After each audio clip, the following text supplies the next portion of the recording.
Hi hello എല്ലാവർക്കും നമസ്കാരം. ഇന്നൊരു സ്പെഷ്യൽ വീഡിയോ ആണ് കേട്ടോ. ഇത് തന്നെയല്ലേ കഴിഞ്ഞ വീഡിയോയിലും പറഞ്ഞത്? അതെ, പക്ഷേ ഇത് കുറച്ചുകൂടി സ്പെഷ്യലാണ്. കാരണം നമ്മുടെ ബർത്ത്ഡേ അടുത്തെത്തിയിരിക്കുകയാണ്. 23 ഡിസംബറിന് എൻ്റെ മോൻ്റെ ഒന്നാമത്തെ പിറന്നാൾ നമ്മൾ സെലിബ്രേറ്റ് ചെയ്യാൻ പോവാണ്.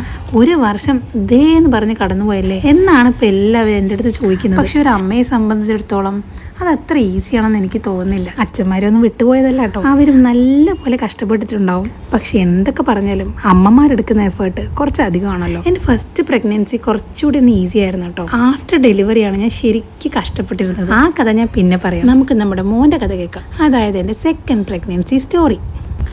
April 27, 2023. അതായത് എൻ്റെ മോളുടെ ബർത്ത്ഡേ.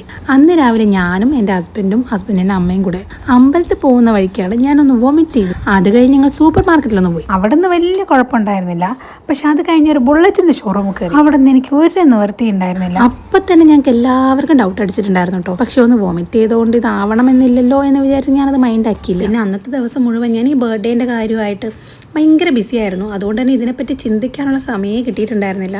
അത് മാത്രമല്ല, അന്നത്തെ ഒരുവിധം എല്ലാ ഫുഡും ഞാൻ ട്രൈ ചെയ്തിട്ടുണ്ടായിരുന്നു. പക്ഷെ എനിക്ക് ഒരു കുഴപ്പവും ഉണ്ടായിരുന്നില്ല. അന്ന് വോമിറ്റിങ്ങോ കാര്യമോ ഒന്നും ഉണ്ടായിരുന്നില്ല. പക്ഷെ എനിക്ക് എന്തോ ഒരു എനർജി ഇല്ലാത്തൊരു ഫീൽ ഉണ്ടായിരുന്നു. ഒരു ടയേർഡായ പോലെ എനിക്കിങ്ങനെ ഫീൽ ചെയ്യുന്നുണ്ടായിരുന്നു. പക്ഷെ ഞാനത് പുറത്തൊന്നും കാണിച്ചില്ല. ഈ ഫംഗ്ഷന് ശേഷം പിറ്റേ ദിവസം ഞാൻ എൻ്റെ വീട്ടിൽ പോയി. ഞാൻ ചെറിയൊരു സൂചന കൊടുത്തിട്ടുണ്ടായിരുന്നു. അന്ന് വൈകിട്ട് ഞങ്ങൾ എല്ലാവരും കൂടി ഒന്ന് ബീച്ചിൽ പോയിട്ടുണ്ടായിരുന്നു. അപ്പോൾ എനിക്ക് ശരിക്കും വയ്യാതായി. അപ്പം ഞാൻ വിചാരിച്ചൊന്ന് ടെസ്റ്റ് ചെയ്യാമെന്ന്. അങ്ങനെ ഞാൻ April 13 ടെസ്റ്റ് ചെയ്ത് നോക്കിയപ്പോൾ പോസിറ്റീവ്. ഇതാണ് കേട്ടോ എൻ്റെ ഹസ്ബൻഡ് വിപിൻ. ഞാൻ വി എന്ന് വിളിക്കും. ഓരോരോ പരിഷ്കാരങ്ങളെ. ഇതൊരു പ്ലാൻഡ് പ്രഗ്നൻസി ആയതുകൊണ്ട് മൂപ്പരെ റിസൾട്ട് ആദ്യമേ പ്രതീക്ഷിച്ചിരുന്നു. മോക്കൊരു 4-4.5 വയസ്സാകുമ്പോഴത്തേക്കും അടുത്ത ബേബി. അതായത് എൻ്റെ ഒരു 30s എത്തുമ്പോഴേക്കും എല്ലാ പരിപാടിയും കഴിഞ്ഞ് സ്വസ്ഥമാവണം. അതായിരുന്നു ഞങ്ങളുടെ പ്ലാൻ. നീ കേട്ടപാട് വീട്ടിലേക്കൊക്കെ വിളിച്ച് പറഞ്ഞു. അതുകൊണ്ട് തന്നെ എനിക്ക് വീഡിയോ കോളൊന്നും ചെയ്ത് സർപ്രൈസ് ചെയ്യാൻ പറ്റിയില്ല. പിന്നെ ഞാൻ എൻ്റെ ഏട്ടന്മാരെയും ഏട്ടത്തിമാരെയും ഒക്കെ വിളിച്ച് എല്ലാവർക്കും സർപ്രൈസ് കൊടുത്തു. ഇതെൻ്റെ ചെറിയ ഏട്ടനാണ് കേട്ടോ. അടുത്ത എൻ്റെ വലിയ ഏട്ടനെ വിളിക്കാൻ പോവാണ്. ഏട്ടന് ഓൾറെഡി അറിയാമായിരുന്നു. ഞാൻ പറഞ്ഞല്ലോ, വീട്ടിൽ പോയപ്പോൾ ഞാൻ ചെറിയ സൂചന കൊടുത്തിട്ടുണ്ടായിരുന്നു. അതുകൊണ്ടാണ് വലിയ രീതിക്ക് റിയാക്ഷൻ ഒന്നും ഇല്ലാത്തത്. ഇതെൻ്റെ ചെറിയ ഏട്ടൻ്റെ വൈഫാണ് കേട്ടോ. ഏട്ടനും ഏട്ടത്തിയൊക്കെ ആ സമയത്ത് ഡൽഹിയിലായിരുന്നു. അവർക്കാണ് ശരിക്കും ഇത് സർപ്രൈസ് ആയിട്ട് തോന്നിയത്. ബാക്കി എല്ലാവരുടെ അടുത്ത് ഞാൻ പോയി കൺഫേം ചെയ്ത് വരാം എന്ന് പറഞ്ഞിട്ടാണ് പോയത്. ഇതെൻ്റെ വലിയ ഏട്ടൻ്റെ വൈഫാണ്. നിങ്ങൾ എല്ലാവരും കണ്ടിട്ടുണ്ടാവും. ഞാൻ ഹോസ്പിറ്റലിൽ പോയപ്പോൾ തൊട്ട് എൻ്റെ കോളും കാത്തിരിക്കുകയായിരുന്നു കേട്ടോ ഇവർ. പിന്നെ ഈ ന്യൂസ് കേട്ടാൽ സന്തോഷിക്കുന്ന ഒരാൾ എൻ്റെ അനിയത്തിയാണ്, അതായത് എൻ്റെ മാമൻ്റെ മോള്.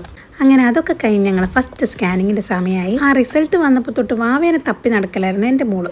സത്യം പറഞ്ഞാൽ അവളും ശരിക്കും ആഗ്രഹിച്ചിട്ടുണ്ടായിരുന്നു ഒരു അനിയനോ അനിയത്തിയോ വേണമെന്നുള്ളത്. അതുകൊണ്ട് മോളും ഭയങ്കര എക്സൈറ്റഡ് ആയിരുന്നു. എവിടെ കാണിക്കും? ബേബിനെ കാണിച്ച ഏതാ? Happy happy. എല്ലാത്തിനും തുടക്കമായ കൊല്ലം പിശാരികൾ തന്നെ ഞങ്ങൾ വീണ്ടും ദൈവത്തിനോട് നന്ദിയൊക്കെ പറഞ്ഞ് ഞങ്ങൾ നേരെ പോയത് ഈ ന്യൂസ് കേൾക്കാൻ ഏറ്റവും ആഗ്രഹിച്ച ഒരാളടുത്തേക്കാണ് കേട്ടോ.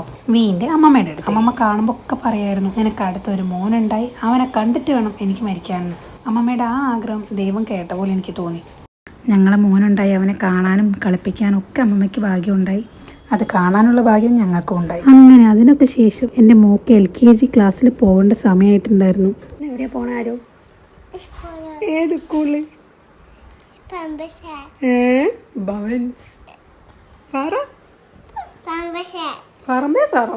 ഞാനില്ലാതെ അവൾ എവിടെയും പോവാറുണ്ടായിരുന്നില്ല.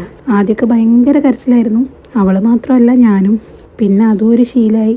അവൾ പോയി തുടങ്ങി. അതിൻ്റെ ഇടയ്ക്ക് എൻ്റെ കയ്യിലും കാലിലൊക്കെ ഇങ്ങനത്തെ കുറേ അലർജി പ്രശ്നങ്ങൾ ഉണ്ടാവാൻ തുടങ്ങി. ഡോക്ടർമാർക്ക് എന്താണ് റീസൺ എന്നുള്ളത് പ്രോപ്പറായിട്ട് പറഞ്ഞു തരാൻ പറ്റുന്നുണ്ടായിരുന്നില്ല.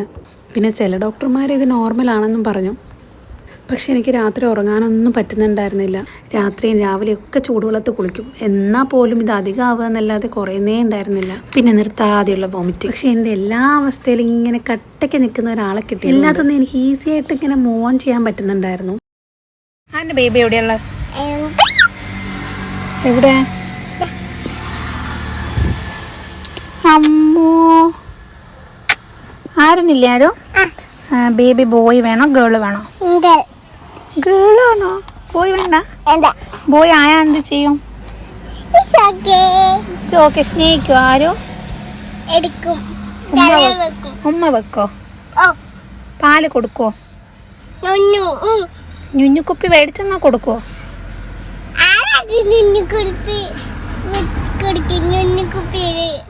ഗർഭിണി ആരാ?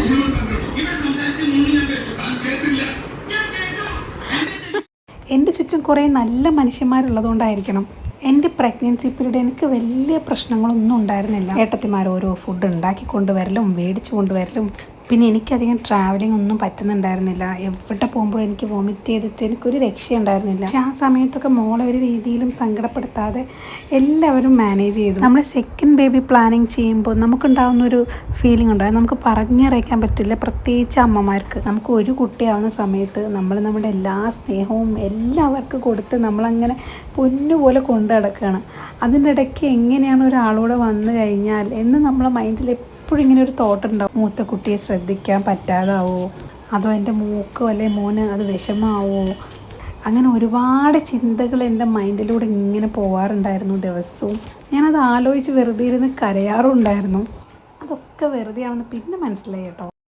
ഒരാളോടെ വരുമ്പം അയാളെ കൂടെ സ്നേഹിക്കാനുള്ള വലിപ്പം നമ്മളെ മനസ്സിലുണ്ടാവുന്ന കേട്ടോ എനിക്ക് മനസ്സിലായത്. ഇഞ്ചക്ഷൻ എടുക്കാൻ പോകുമ്പം കാറിക്കോവിയിരുന്നൊരു കാലം എനിക്കുണ്ടായിരുന്നു. ആ ആളാണിപ്പോൾ കൂളായിട്ട് ഓരോ ഇഞ്ചക്ഷൻ എടുത്ത് വരുന്നത്. അതിനേക്കാൾ വലിയ കോമഡി, പ്രസവിക്കാൻ പേടിയായത് കാരണം കല്യാണം കഴിക്കുന്നില്ലെന്ന് പറഞ്ഞ് നടന്ന ആളാണ് ഞാൻ. ഇപ്പോൾ ഒന്ന് കഴിഞ്ഞ് രണ്ടാമത്തതായി. എൻ്റെ ആ ലോല ഹൃദയമൊക്കെ ഇപ്പോൾ മാറി കുറച്ച് കട്ടി കൂടി വരുന്നുണ്ടോ എന്ന് വരെ എനിക്ക് തോന്നി തുടങ്ങി. പണ്ട് ആരെങ്കിലും എന്തെങ്കിലും ഒന്ന് പറഞ്ഞാൽ അപ്പം കരഞ്ഞുകൊണ്ടിരിക്കുന്ന ആളായിരുന്നു ഞാൻ. ഇപ്പം ആരെന്ത് പറഞ്ഞാലും ഒരു കുലുക്കവും ഇല്ലാത്ത മട്ടാണ്. ഇതൊക്കെ ആയിരിക്കും ചിലപ്പോൾ മെച്യൂരിറ്റി എന്ന് പണ്ടുള്ളവർ പറഞ്ഞുകൊണ്ടിരുന്നത്. ഈ ഒരു സമയത്ത് എൻ്റെ മോക്കും ഒരു വലിയൊരു മാറ്റം ഞാൻ കണ്ടു കേട്ടോ.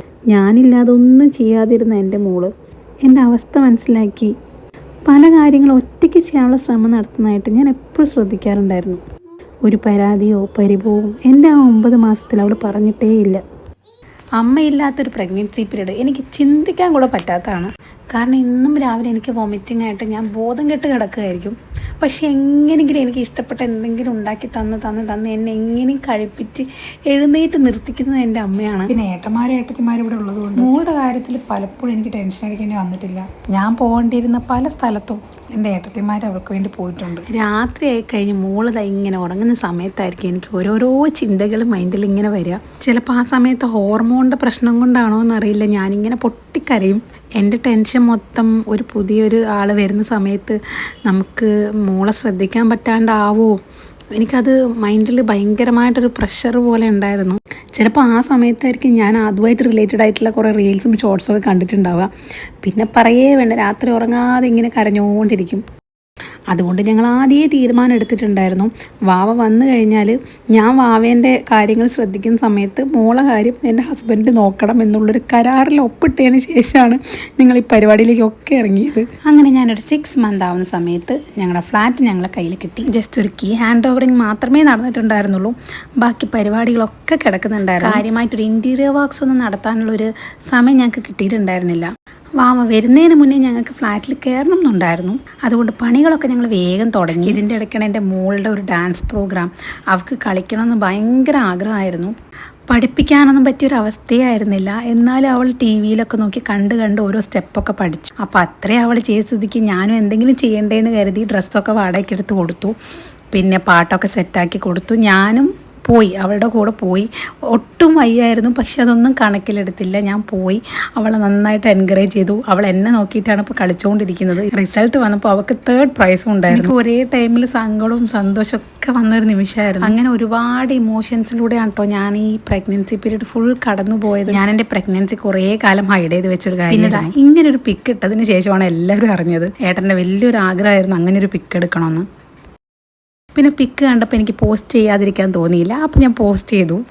പ്രഗ്നൻസി ടൈം എന്ന് പറയുന്നത് നമ്മുടെ ശത്രുക്കൾ പോലും കുറച്ച് ദയ കാണിക്കും. അതുകൊണ്ട് തന്നെ പിന്നെ ഉണ്ടായിരുന്ന ഓണാഘോഷമാണെങ്കിലും എന്ത് പരിപാടിയാണെങ്കിലും ഞാൻ അതിൻ്റെ കുറച്ച് നല്ല മൊമെൻറ്റ്സൊക്കെ ഞാൻ പോസ്റ്റായിട്ട് ഇടാറുണ്ടായിരുന്നു. ചില ആളുകളുടെ പെരുമാറ്റം കുറച്ച് വിഷമം ഉണ്ടാക്കിയെങ്കിലും ബാക്കി 99% ആൾക്കാർ നമ്മുടെ കൂടെ ഉണ്ടല്ലോ എന്നുള്ള ധൈര്യത്തിൽ അങ്ങ് മുന്നോട്ട് പോയി. എൻ്റെ ഫസ്റ്റ് പ്രഗ്നൻസി ടൈമിലുണ്ടായിരുന്ന കഥയേ അല്ലായിരുന്നു കേട്ടോ സെക്കൻഡ് പ്രഗ്നൻസിയിൽ. എല്ലാം എനിക്ക് ഡിഫറെൻ്റ് ആയിരുന്നു. വയറിൻ്റെ ഷേപ്പ് വരെ ഡിഫറെൻ്റ് ആയിരുന്നു. 5 മാസമായി ഇപ്പോഴും ഛർദി തന്നെ. എന്താ ചെയ്യുക? ഞാൻ ഏറ്റവും കൂടുതൽ മാനസികമായിട്ട് തളർന്നത് എപ്പോഴാണെന്ന് വെച്ചാൽ എൻ്റെ ഹെയർ പോകാൻ തുടങ്ങി. അത് ശരിക്കും എന്നെ ഞെട്ടിച്ചൊരു കാര്യമായിരുന്നു. ഫസ്റ്റ് പ്രഗ്നൻസിയിൽ എനിക്ക് നല്ല മുടി ഉണ്ടായിരുന്നു, നല്ല തിക്കായിട്ട് എന്നെ കാണാൻ തന്നെ നല്ല ഭംഗിയായിരുന്നു. പക്ഷെ ഡെലിവറി കഴിഞ്ഞപ്പോൾ അതൊക്കെ പോയി. എന്നാലും തലയിലുള്ള മുടി അവിടെ തന്നെ ഉണ്ടായിരുന്നു. എല്ലാം ബാക്ക് ടു നോർമൽ ആവും എന്നുള്ള ഒരു വിശ്വാസത്തിൽ ഞാൻ പിന്നെ സന്തോഷത്തോടു കൂടി നടന്നു.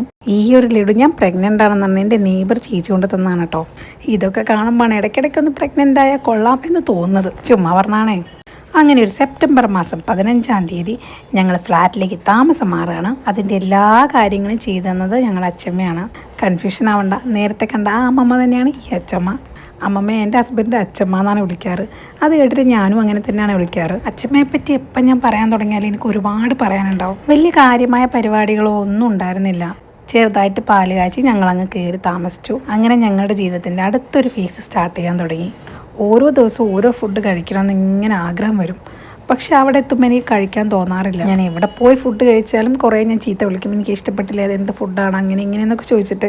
പക്ഷെ അതേ ഫുഡ് ഞാൻ ഇപ്പോൾ കഴിക്കുമ്പോൾ എനിക്ക് ഭയങ്കര ഇഷ്ടമാണ്.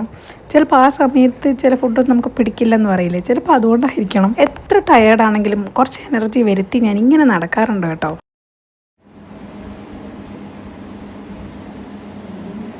ആര് ചെയ്യിക്കൂലേ ബേബിനോട് അമ്മയോട് ബേബിനോട് അപ്പയാ.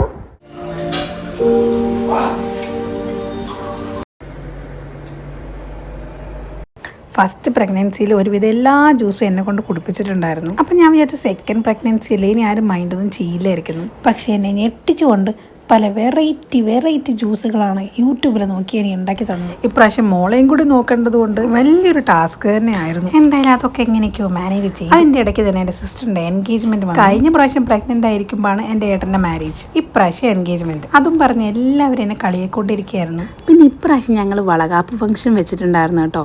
എൻ്റെ വലിയൊരു ആഗ്രഹമായിരുന്നു ഇങ്ങനെ ഒരു ഫംഗ്ഷൻ വെക്കണമെന്ന്. ഫസ്റ്റ് പ്രഗ്നൻസിയിൽ ഒന്നും ഉണ്ടായിരുന്നില്ല, ഇങ്ങനത്തെ ഒരു പരിപാടി ഉണ്ടായിരുന്നില്ല. 9th മന്തിലാണ് ഞാൻ ഹസ്ബൻഡിൻ്റെ വീട്ടിൽ നിന്ന് തിരിച്ച് എൻ്റെ വീട്ടിലേക്ക് വരുന്നത്. അപ്പോൾ ഒരു കൂട്ടിക്കൊണ്ടുപോകൽ ചടങ്ങ് അങ്ങനെ മാത്രമേ ഉണ്ടായിരുന്നുള്ളൂ. അപ്പോഴാണെന്ന് തോന്നുന്നു ഞാൻ എൻ്റെ പ്രഗ്നൻസി റിവീൽ തന്നെ ചെയ്യുന്നത് 9 മന്ത് ആവുന്ന സമയത്ത്. അതുവരെ ഞാൻ സോഷ്യൽ മീഡിയയിൽ ഒരു ഫോട്ടോ പോലും ഇട്ടിട്ടില്ല എന്നാണ് എൻ്റെ ഒരു ഓർമ്മ. ഫസ്റ്റ് പ്രഗ്നൻസി ആകുമ്പം നമുക്കൊന്നും അറിയില്ല, പിന്നെ ഒരു പേടിയായിരിക്കുമല്ലോ എല്ലാത്തിനോടും. ഇത് നടത്തണോ വേണ്ടതെന്ന് ഞാൻ കുറേ ആലോചിച്ചിട്ടുണ്ടായിരുന്നു. അപ്പോൾ ഞാൻ എൻ്റെ ഹസ്ബൻഡിൻ്റെ അടുത്ത് ചോദിച്ചു ഞാനിത് എന്താ ചെയ്യേണ്ടതെന്ന്. അപ്പം എൻ്റെ അടുത്ത് പറഞ്ഞു നിനക്കിത് ചെയ്യുന്നതുകൊണ്ട് സന്തോഷം കിട്ടുമോ, എങ്കിൽ നമുക്കിത് ചെയ്യാം എന്ന് പറഞ്ഞു. പിന്നെ ഒന്നും നോക്കിയില്ല, അതിൻ്റെ പരിപാടിയിലേക്ക് ഇറങ്ങി. പിന്നെ ഇത് നടത്താനുള്ള മെയിൻ റീസൺ ഞാൻ മാത്രമല്ല, എനിക്ക് ബാക്കിൽ നിന്ന് എല്ലാവിധ മോട്ടിവേഷനും നൽകിയത് എൻ്റെ ഏട്ടത്തിമാരാണ്. അവരെന്നോ ഒരിക്കൽ നമുക്കൊരു വളകാപ്പ് നടത്തണ്ടേ എന്നൊരു ചോദ്യം അതെൻ്റെ തലയിൽ കയറി കൂടിയതിന് ശേഷം പിന്നെ ഞാൻ വിട്ടിട്ടില്ല. പക്ഷേ ഇങ്ങനൊരു ഫംഗ്ഷൻ നടത്തിയാൽ എനിക്കൊരു റിഗ്രറ്റും ഫീൽ ചെയ്യുന്നില്ല. ഭയങ്കര അടിപൊളി ഒരു ദിവസമായിരുന്നു. ഞാൻ മാത്രമല്ല എൻ്റെ കൂടെയുള്ളവരും നല്ല രീതിക്ക് ഇത് എൻജോയ് ചെയ്തതായിട്ട് എനിക്ക് തോന്നി. എൻ്റെ ഫാമിലിയിൽ ഇങ്ങനത്തെ എല്ലാ പരിപാടികൾക്കും തുടക്കം കുറിക്കുന്ന ആൾ ഞാനായിരിക്കും കേട്ടോ. അതുപോലെ എനിക്ക് ആ ദിവസം കുറേ നല്ല ഫോട്ടോസും കിട്ടി. നിങ്ങൾ ഫസ്റ്റ് കണ്ടിട്ടുണ്ടാവും ഞാൻ കുറേ ഫോട്ടോ ഇട്ടത്. അവർ ട്രഡീഷണൽ ഡ്രസ്സിലും മോഡേൺ ഡ്രസ്സിലും ഒക്കെ നല്ല ഹെവി ആയിട്ട് എനിക്ക് പിക്ക് എടുത്ത് തന്നിട്ടുണ്ട്. ഒരുപാട് പേരെടുത്ത് നിന്ന് എനിക്ക് നല്ല കമൻറ്റ്സ് കിട്ടിയിട്ടുണ്ടായിരുന്നു. ഈ ഫോട്ടോസൊക്കെ എടുക്കാൻ വേണ്ടി എന്നെ ഹെൽപ്പ് ചെയ്തത് എൻ്റെ ഒരു കസിൻ ബ്രദർ തന്നെയാണ്. അവൻ്റെ ഒരു ടീമാണ് വന്ന് നമുക്ക് ഫോട്ടോ ഒക്കെ എടുത്തുന്നത്. പൈസയൊക്കെ ഞങ്ങൾ ഓൾറെഡി പറഞ്ഞെല്ലാം സെറ്റാക്കി വെച്ചതായിരുന്നു. പക്ഷേ ഫോട്ടോ ഒക്കെ എടുത്തു കഴിഞ്ഞപ്പം അവൻ പൈസ കൊടുക്കാൻ സമ്മതിച്ചില്ല. ഞാൻ വിളിക്കുമ്പോൾ പറയുന്നത് ഞാൻ പൈസ കൊടുത്തു കഴിഞ്ഞു, ഇനി അതിനെപ്പറ്റി ചോദിക്കേണ്ട, ഇതെൻ്റെ ഒരു സമ്മാനമാണ് എന്ന് മാത്രമാണ് അവൻ പറഞ്ഞത്. എനിക്ക് സത്യം പറഞ്ഞാൽ സങ്കടമാണോ സന്തോഷമാണോ തോന്നിയത് ഒന്നും മനസ്സിലാവുന്നുണ്ടായിരുന്നില്ല. ഇവരൊക്കെ എന്നോട് കാണിക്കുന്ന സ്നേഹത്തിൻ്റെ പകുതി പോലും ഞാൻ തിരിച്ചു കൊടുത്തിട്ടുണ്ടോ എന്ന് വരെ എനിക്ക് സംശയമാണ്. പണ്ട് ദൈവത്തിനോട് കാറും വീടൊക്കെ ആയിരുന്നു പ്രാർത്ഥിക്കാറ്, പക്ഷെ ഇപ്പം ഞാൻ ഇവരുടെയൊക്കെ ആയുസിന് വേണ്ടി മാത്രമേ പ്രാർത്ഥിക്കൂ. ഇതാണ് കേട്ടോ ഞാൻ പറഞ്ഞ മോഡേൺ ഡ്രസ്സിലെടുത്ത ഫോട്ടോസ്. ഞാൻ എന്തൊക്കെ പോസ് പറഞ്ഞു അതൊക്കെ അവർ ചെയ്തു തന്നിട്ടുണ്ടായിരുന്നു. പിന്നെ അവരുടെ ഐഡിയയിലുള്ള കുറേ സംഭവങ്ങളും ഞങ്ങൾ ചെയ്തു. ആർക്കെങ്കിലും ഇവരുടെ ഡീറ്റെയിൽസ് അറിയണമെന്നുണ്ടെങ്കിൽ ഞാൻ ഡിസ്ക്രിപ്ഷനിലൊന്ന് മെൻഷൻ ചെയ്തിടാം കേട്ടോ. അങ്ങനെ സംഭവബഹുലമായ ഞങ്ങളുടെ വളകാപ്പ് ഫംഗ്ഷൻ അവിടെ തീർന്നു. പിന്നെയും നീണ്ട 2 മാസങ്ങൾ. അതിൻ്റെ ഇടയിൽ ഒരു ദിവസം സ്റ്റൊമക്ക് അപ്സെറ്റായി, പിന്നെ നിർത്താതെ വൊമിറ്റ്, ഒരു രക്ഷയില്ലാതെ ഗ്ലൂക്കോസ് കയറ്റേണ്ടി വന്നു. ഈ പരിപാടി ഉണ്ടല്ലോ, ഇത് എൻ്റെ സ്ഥിരം പരിപാടിയാണ് കേട്ടോ. എൻ്റെ ചെക്കൻ വയറിൻ്റെ ഉള്ളിൽ കിടക്കുമ്പോഴേ ഭയങ്കര വികൃതിയായിരുന്നു. കാരണം ഞാൻ ചുമ്മാ TV കണ്ടുകൊണ്ടിരിക്കുന്ന സമയത്ത് ഇടയ്ക്കിടയ്ക്ക് ഒരു ചവിട്ട് കിട്ടും. അപ്പോൾ എൻ്റെ അടുത്ത് ആരാണോ ഇരിക്കുന്നത് അവരുടെ കൈയെടുത്ത് ഞാൻ വയറിൽ വെച്ച് കൊടുക്കും, അവരും കൂടെ ഫീൽ ചെയ്യട്ടേന്ന്. അപ്പം ഇയാൾ ചവിട്ട് നിർത്തും. പക്ഷേ ഏട്ടത്തിക്ക് നൈസായിട്ട് 2 കിട്ടിയിട്ടുണ്ടെന്നാണ് ഏട്ടത്തിൻ്റെ മുഖഭാവത്തിൽ നിന്ന് നമ്മൾ മനസ്സിലാക്കേണ്ടത്. അതുപോലെ തന്നെ എൻ്റെ ഫസ്റ്റ് പ്രഗ്നൻസിയിൽ എനിക്ക് വാവേൻ്റെ മൂവ്മെൻ്റ് ഒന്നും അങ്ങനെ അറിയില്ലായിരുന്നു. അത്രയും ശ്രദ്ധിച്ചാൽ മാത്രമേ എനിക്കൊരു ചവിട്ട് കിട്ടാറുണ്ടായിരുന്നുള്ളൂ. പക്ഷേ ഇതങ്ങനെയല്ലായിരുന്നു. രാത്രി കിടക്കുമ്പോൾ ഒക്കെ നല്ല രസമായിരുന്നു. ഒരു 10 മണിക്ക് നമ്മൾ കിടന്നാൽ ഒരു 11 മണിയാകുമ്പോഴത്തേക്കും ഇയാൾ മെല്ലെ ചവിട്ടാൻ തുടങ്ങും. പിന്നെ അതിൻ്റെ ശക്തി കൂടി കൂടി കൂടി വരും. ഞാനത് ശരിക്കും എൻജോയ് ചെയ്തിട്ടുണ്ടായിരുന്നു. ഞാൻ ഈ പറയുന്ന കാര്യം പല അമ്മമാർക്കും റിലേറ്റ് ചെയ്യാൻ പറ്റുന്നതായിരിക്കും. എന്തൊരു അത്ഭുതമാണെന്ന് ഞാൻ എപ്പോഴും ഇങ്ങനെ ചിന്തിക്കാറുണ്ട്. ഒരു ജീവൻ നമ്മളെ വയറിൻ്റെ ഉള്ളിൽ കിടന്ന് ഇങ്ങനെ തുടിക്കുന്നത്. ഇടയ്ക്ക് ഒരു അനക്കവും ഇല്ലാതെ കിടക്കുന്ന സമയത്ത് ഞാൻ ഇടയ്ക്കിടയ്ക്ക് ഇങ്ങനെ തട്ടി തട്ടി വിളിക്കും. അപ്പോൾ ആൾ വന്നില്ലെങ്കിൽ കുറച്ച് നേരം കഴിഞ്ഞാൽ ഒരു ചവിട്ടുമായിട്ട് വരും. വയറിലായിരുന്നപ്പോൾ എൻ്റെ മോൻ പകൽ സമയങ്ങളിൽ റെസ്റ്റ് എടുത്ത് രാത്രിയായിരുന്നു വീർതി കളിക്കാറ്. പക്ഷേ പുറത്ത് വന്നപ്പോൾ തിരിച്ചായിരുന്നു കേട്ടോ. അങ്ങനെ ആ ഇടയ്ക്കാണ് ഞാൻ കഞ്ഞിപ്പുരയിലത്തെ ഒരു ചട്ടിച്ചോറിൻ്റെ റീൽസ് കാണുന്നത്. പെട്ടെന്ന് പൂതി കയറി ഞങ്ങൾ അവിടെ പോയി കഴിക്കാൻ പോയി. ആസ് യൂഷ്വൽ അതും എനിക്ക് ഇഷ്ടപ്പെട്ടില്ല. ഇനി എന്തെങ്കിലും ഒന്ന് പോയി കഴിച്ചു നോക്കണം. ഇനി ഞാൻ പറയാൻ പോകുന്ന ആളുണ്ട്. ഇയാളെൻ്റെ പ്രഗ്നൻസി പീരീഡിൽ മാത്രമല്ല, എൻ്റെ എല്ലാ അവസ്ഥയിലും കൂടെ നിൽക്കുന്ന ഒരാളാണ് കേട്ടോ. ഒരാൾക്ക് മറ്റൊരാളെ ഒരു സ്വാർത്ഥതയില്ലാതെ മോട്ടിവേറ്റ് ചെയ്യാനും എൻകറേജ് ചെയ്യാനും പറ്റും എന്നുള്ളത് എന്നെ പഠിപ്പിച്ചിട്ടുള്ള ഒരു വ്യക്തിയാണ് കേട്ടോ ഇയാൾ. Anuja, my dearest front. കോളേജിൽ പഠിക്കുന്ന സമയത്ത് ഞാനും ഇവളും തമ്മിൽ അത്ര കമ്പനിയൊന്നും അല്ലായിരുന്നു. പക്ഷേ ഇപ്പോൾ എൻ്റെ ലൈഫിൽ ഒഴിച്ചുകൂടാൻ പറ്റാത്ത ഒരാളാണ് ഇയാൾ. ഡെലിവറി ടൈം എടുക്കുമ്പോഴേക്കും ഞാൻ എൻ്റെ ആഗ്രഹങ്ങളൊക്കെ വേഗം വേഗം തീർക്കുമായിരുന്നു കേട്ടോ. കാരണം ഇപ്രാവശ്യം എനിക്കൊരു എക്സ്പീരിയൻസ് ഉണ്ടല്ലോ, അതുകൊണ്ട് ഏകദേശം ഒരു ഐഡിയ ഉണ്ടായിരുന്നു. 1-2 മാസം എൻ്റെ സ്വഭാവം എനിക്ക് തന്നെ പിടിക്കാത്തൊരു സമയമായിരിക്കും. കറക്റ്റ് ടൈം ഫുഡ് കഴിക്കാൻ പറ്റാതെയും ഉറക്കമില്ലാതെയും വട്ട് പിടിച്ചിരിക്കുമ്പോൾ പിന്നെ എന്താഗ്രഹം ഉണ്ടാവാനാണ്. ലാസ്റ്റ് മന്തൊക്കെ ആയപ്പോഴത്തേക്കും ഞാൻ ഒരുവിധം സൈഡായിട്ടുണ്ടായിരുന്നു. ഈ ഒരുങ്ങിക്കെട്ടി വിക്ടറി സൈനം കാണിച്ച് പോകുന്നത് ഹോസ്പിറ്റലിലേക്കാണ്. കാരണം എൻ്റെ വാട്ടർ ലെവൽ കുറവാണെന്ന് ഡോക്ടർ പറഞ്ഞു. പിന്നെ അതിനു വേണ്ടിയുള്ള ഇഞ്ചക്ഷനും മരുന്നും കുടിച്ച് കുറച്ച് ദിവസം. ആകെ ഒരു സമാധാനം എന്താണെന്ന് വെച്ചാൽ ഡ്യൂ ഡേറ്റ് ആവാനായിട്ടുണ്ടായിരുന്നു. അതുകൊണ്ട് തന്നെ ഡെലിവറി നടന്നാലും വലിയ കുഴപ്പമില്ല എന്നുള്ളൊരു മട്ടിലായിരുന്നു ഞാൻ. അന്ന് രാത്രി എൻ്റെ ഫേവറേറ്റ് ആയിട്ടുള്ള അടുത്ത ആളും എത്തി, നൂറിൻ. അനൂജ് എൻ്റെ മോട്ടിവേറ്റർ ആണെങ്കിൽ ഇവളെൻ്റെ സെക്കൻഡ് മദറാണ് കേട്ടോ. അങ്ങനെ ആ ദിവസത്തി December 23rd. 9 മാസം എന്നെ ഒന്ന് കളിപ്പിച്ചെങ്കിലും എൻ്റെ മോൻ പെട്ടെന്ന് വന്നിട്ടുണ്ടായിരുന്നു കേട്ടോ. മോളുണ്ടായ ടൈമിൽ ഇങ്ങനൊരു വീഡിയോ എടുക്കാൻ ഞാൻ പറയാൻ വിട്ടുപോയിട്ടുണ്ടായിരുന്നു കേട്ടോ. അതുകൊണ്ട് തന്നെ ആ ഒരു മൊമെൻറ്റിൻ്റെ കയ്യിലേ ഇല്ല. അവരുടെ ഹാപ്പിനെസ് ഒന്നും എനിക്ക് കാണാൻ പറ്റിയിട്ടില്ല. പക്ഷേ ഇപ്രാവശ്യം എനിക്ക് നിർബന്ധമായിരുന്നു എല്ലാവരും കുഞ്ഞിനെടുക്കുമ്പോൾ ആ റിയാക്ഷൻ കാണണമെന്ന്.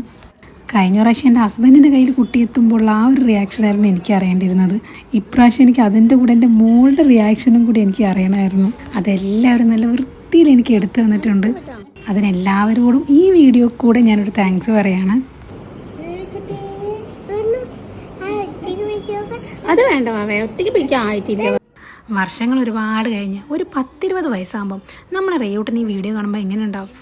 എൻ്റെയൊക്കെ ചെറുപ്പകാലത്തെ 1-2 ഫോട്ടോ മാത്രമേ ഞാൻ കണ്ടിട്ടുള്ളൂ. നമ്മുടെ കയ്യിൽ ഫോണും ഇങ്ങനത്തെ ഓരോ സൗകര്യങ്ങളൊക്കെ ഉള്ള സമയത്ത് ഇതൊക്കെ എടുത്ത് ഇങ്ങനൊരു ഡോക്യുമെൻ്ററി ആക്കുന്നതിൽ എന്താ തെറ്റ്? ഇപ്പോൾ ഈ വീഡിയോ എഡിറ്റ് ചെയ്യുമ്പോൾ തന്നെ എനിക്ക് ഭയങ്കര അതിശയം തോന്നുകയാണ്. ഈ കയ്യിൽ കിടന്ന കുഞ്ഞ് വാവയല്ലേ ഇപ്പോൾ ഒരു വയസ്സാവാൻ പോകുന്നത്. ഏറ്റവും വലിയ കോമഡി എന്താണെന്ന് വെച്ചാൽ അത്രയും ദിവസം എൻ്റെ കൂടെ വന്നിട്ട് അമ്മ ആ ദിവസം ഒന്ന് പുറത്ത് പോയപ്പോഴാണ് എനിക്ക് വേദന ഉണ്ടാകുന്നത്.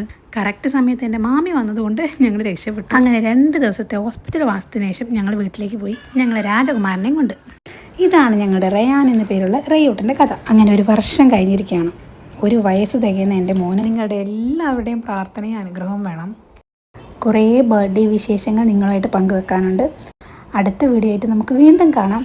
അതുവരേക്കും ബായ്. അമ്മോ എന്താണ്?